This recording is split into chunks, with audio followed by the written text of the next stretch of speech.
Aussi, si vous allez mal ou si vous sentez pas très bien, ne restez pas seul, parlez-en autour de vous et allez voir dans la description de ma vidéo, il y a plein de numéros gratuits que vous pouvez appeler pour vous faire aider.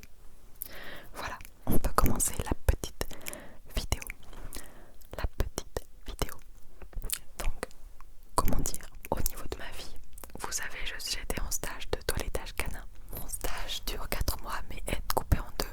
Donc je suis actuellement dans la fin de mon premier stage. Ma pause dure 2 mois. Et je reprends le 4 mars. Mais avant ça, je vais faire un autre stage de 1 semaine en toilettage mi-février afin de pouvoir, disons, perfectionner ce que j'ai déjà appris et ne pas oublier tout ce que j'ai appris avant de reprendre le deuxième stage. Parce que ça repose beaucoup sur la mémoire des gestes. Donc voilà, au niveau stage, j'en suis rendue ici. Du coup, pour ma pause, je suis rentrée chez mes parents, mais je ne vais pas rester les 2 mois chez mes parents. Je pense rester environ 3 semaines chez mes parents, 3 ou un peu plus. Pourquoi est-ce que je suis rentrée? À la base, j'avais une interview, un passage dans une émission de télé bretonne sur France 3, Bretagne, pour un sorte de reportage, on va dire, très rapide sur l'ASMR. Donc si c'est sorti, je vous le mets dans le petit i. Si c'est sur YouTube, si c'est pas sur YouTube, tant pis. Et à l'heure actuelle, c'est pas encore sorti, j'ai pas de nouvelles. Mais apparemment, ça devrait être cette semaine-là, dans laquelle je tourne. Voilà. Du coup, j'étais rentrée à la base pour ça, parce qu'ils sont en Bretagne, etc. Et je suis restée. Le retour chez mes parents a été très dur, que ce soit pour moi ou pour mes parents, ma famille, parce que c'est tombé sur un mauvais moment, on va dire, où j'étais extrêmement tendue. Donc il y a eu beaucoup de tensions, que ce soit chez mon père ou chez ma mère. De ce fait, mes parents m'ont beaucoup parlé et je sais qu'en fait ils s'inquiètent beaucoup pour moi et pour mon avenir professionnel et pour mon insertion en société, car ils sont morts de trouille en réalité par l'idée que je n'arrive pas à m'insérer professionnellement. Je pense ne pas être capable de pouvoir faire un 35 heures. Et ça, je l'ai dit 1000 fois dans des vidéos anciennes. Mais le 35 heures, c'est pas pour moi. Parce que quand je le fais l'été, etc., ou pour des stages, c'est toujours des périodes de quelques mois. Mais au-delà, je sais très bien que ça m'apporterait soit des burn-out, soit des dépressions. Vraiment. Parce que j'ai une fragilité mentale. En fait, je suis extrêmement fragile et fragilisée. De base, par la vie, c'est hyper facile de me mettre dans tous mes états. C'est hyper facile de me déstabiliser et tout. Je suis genre une proie facile, on va dire. Ce qui fait que ça me rend pas très résistante. Je sais pas si vous comprenez ce que je veux dire. Mais par exemple, si dans un stage, il y a une collègue qui me traite mal ou me parle mal, ça va me mettre au plus bas. Surtout que pour moi, les relations humaines, c'est le truc le plus important. Ils ont hyper peur et ils m'ont transmis cette peur. Et moi-même, je me remets en question. Je me dis, mais en fait, comment je vais faire plus tard? Comment je vais faire pour vivre? Comment je vais faire pour gagner de l'argent et avoir un salaire et tout? Sachant que je pense que je serais obligée de faire un mi-temps parce que j'ai pas la capacité de faire plus. Et ça me ronge. Genre vraiment, ça me stresse. Et genre, tous les jours, j'ai la hantise de pas réussir à prendre mon indépendance, pas réussir à avoir assez d'argent et tout et tout. Et c'est horrible, vraiment, ça me bouffe. Ça me bouffe. Genre, je suis tout le temps en train de penser à l'argent et tout. Quand on dit comme ça, on dirait vraiment une grosse meuf superficielle et tout. Et j'ai trop peur de pas réussir. Même si là, j'ai un appart actuellement. Je vous rappelle que mon stage n'est pas rémunéré. Donc, une fois que j'aurai fini d'utiliser tout mon argent de côté pour payer le loyer, etc., comment je vais faire? Et c'est hyper stressant. Mais genre, disons que j'ai énormément de remises en question. Donc, en fait, là, j'ai l'impression que c'est un peu une vidéo genre récap. Et comment on va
vous identifiez à moi, dites-le moi. Ça va m'aider et ça va t'aider toi en même temps. Il faut que j'apprenne à tutoyer, à vous tutoyer, parce que j'ai remarqué que je vous vois. Parce qu'en mode je parle pas que à un abonné, je vous parle à tous. Mais en fait il faudrait que je te tutoie, toi qui regarde la vidéo. Voilà, il faut que j'apprenne. Comme vous le savez, j'ai publié une vidéo il y a quelques mois je dirais, sur, je disais mes moments où j'étais extrêmement déprimée. Et j'avais l'impression de traîner cette déprime un peu depuis très longtemps. Ne pas comprendre d'où elle vient, ne pas comprendre ce que c'est exactement parce que j'ai fait une dépression par le passé, mais je me considère pas en dépression actuellement. C'est hyper compliqué, mais ça vient par phases qui sont assez courtes.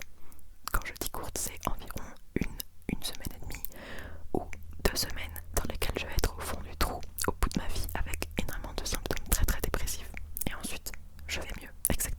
Et c'est tout bête. Je m'en suis rendu compte l'autre jour, quand je dis l'autre jour, je dis il y a plusieurs mois.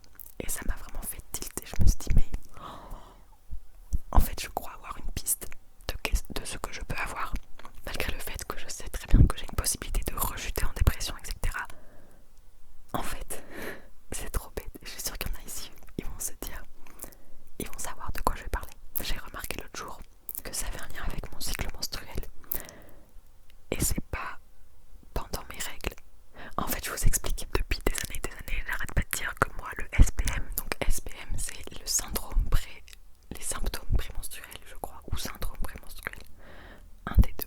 Et c'est en gros la période qui est avant les règles de une semaine ou un peu plus, ça dépend des personnes. Avant les règles, c'est très important. Je savais que ça avait un impact sur moi, etc. Mais comme vous le savez, j'étais sous antidépresseur depuis plusieurs années. Et j'ai arrêté mon traitement antidépresseur.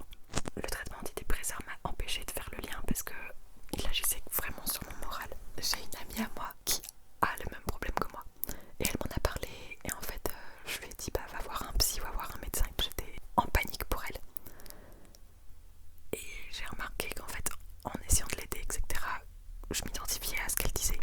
Et je me disais bah en fait j'ai pareil, c'est sûr, beaucoup de personnes ayant ces règles ont beaucoup de mal avec la période prémenstruelle. J'en fais partie, mais je le savais.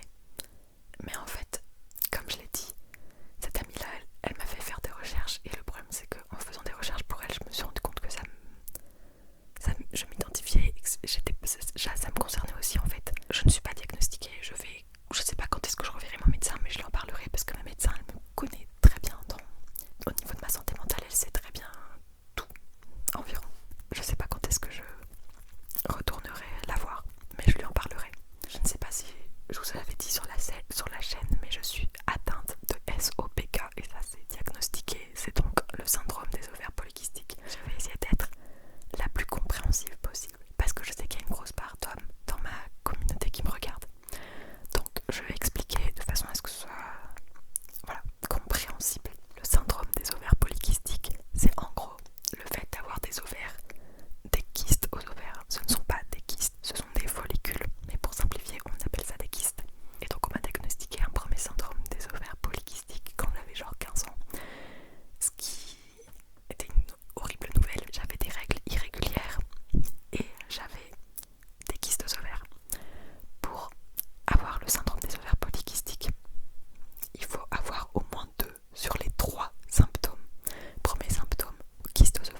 ont sûrement un impact, donc ils ont un impact sur la douleur de mes règles, mais ils ont très certainement également un impact sur mes symptômes très prémenstruels, bref. Et ce que j'ai découvert qu'il y avait en 22 ans d'existence, je n'avais entendu personne en parler, personne mettre le mot sur ça, c'est le TDPM. TDPM, trouble prémenstruel, il me semble que c'est ça. En gros, c'est le fait d'avoir des symptômes dépressifs sévères avant ces règles, pendant la période de SPM, pour vous donner un ordre d'idée d'à quel point les personnes ayant leurs règles ne sont pas respectées et à quel point on est condamné à subir nos hormones. Petit récap, dans un mois il y a 30 jours, on va partir du principe qu'il y a 30 jours. Le jour 1, c'est le jour 1 des règles. Les règles durent environ, allez, 6 jours. Je sais pas, je dis un truc au pif. Ça dépend, c'est une moyenne, mais pour moi c'est plus 6 jours. Donc on va partir sur 6 jours. Et un cycle, c'est jamais 30 jours précisément. Je dis ça pour les personnes qui me regardent qui n'ont pas la règle. La première semaine, c'est l'horreur parce que c'est les règles et que c'est l'horreur. Et j'ai pas besoin de vous préciser pourquoi c'est extrêmement dur à vivre pour beaucoup d'entre nous. C'est horrible. Ensuite, on passe à la phase. Donc ça c'est la phase menstruelle. La deuxième semaine, c'est la phase folliculaire. Folliculaire, folliculaire, folliculaire. La phase folliculaire correspond au seul moment où on est réellement bien et où on se sent bien. Et ça dure environ une petite semaine parce qu'après on enchaîne directement sur la nouvelle étape de l'horreur qui est l'ovulation, qui est plus ou moins dure à vivre. On va dire que c'est compliqué à vivre parce que j'ai en fait tous les symptômes des règles mais en diminué. Et ensuite on a la phase lutéale, lutéale, lutéale, lutéale, lutéale. Et c'est dans cette phase que se trouvent les symptômes prémenstruels qui sont également durs à vivre selon, ça dépend des personnes évidemment, à chaque fois que je vous dis ça, tout dépend des personnes. Beaucoup de personnes ont des symptômes prémenstruels difficiles à vivre, surtout pour l'humeur, la santé mentale. Beaucoup de tristesse, beaucoup de désespoir, beaucoup de remise en question, enfin bref, c'est un état vraiment pas top du tout, du tout, du tout. Mais pour les personnes atteintes de TDPM, c'est l'horreur absolue. C'est en fait un état dépressif intense. Et également, ça peut avoir énormément d'idées noires. Idées noires. Je dis ça avec le smile, mais je rigole pas du tout. Et je pense avoir ça. Ces derniers temps, à chaque fois que j'étais dans une phase comme ça, je le notais dans un calendrier et ça correspondait à chaque fois à la phase avant mes règles. Quand j'y repense, c'est à partir du moment où j'ai eu mes premières règles que j'ai commencé à avoir des états comme ça régulièrement. Et c'est horrible parce qu'en fait on est comme condamné par ça. Chaque mois tu redoutes cette phase, chaque mois c'est l'enfer. Et on n'a pas le choix et on est victime de ça. Et c'est horrible. Et il faut que je me renseigne plus sur ce trouble. Il faut que j'en parle à ma psy, il faut que j'en parle à ma médecin. Parce que en fait chez moi ça fait hyper sens. Le fait que j'ai des phases comme ça mais qui reviennent et après ça s'améliore et ça revient et ça s'améliore et ça revient et comme par hasard pile avant mes règles. Et le truc c'est que j'arrive pas à exprimer aux gens à quel point ça m'affecte, etc. Je le fais sur YouTube mais dans la vraie vie c'est un truc, même si tout le monde le ressent, j'essaye de le montrer le moins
avancer sur les recherches de problèmes qui concernent principalement les femmes.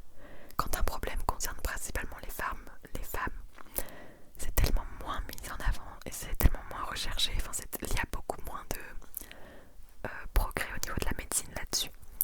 Ne serait-ce qu'avec l'endométriose, où les recherches médicales à ce sujet sont vraiment catastrophiques, etc. Pourtant, c'est un problème extrêmement grave.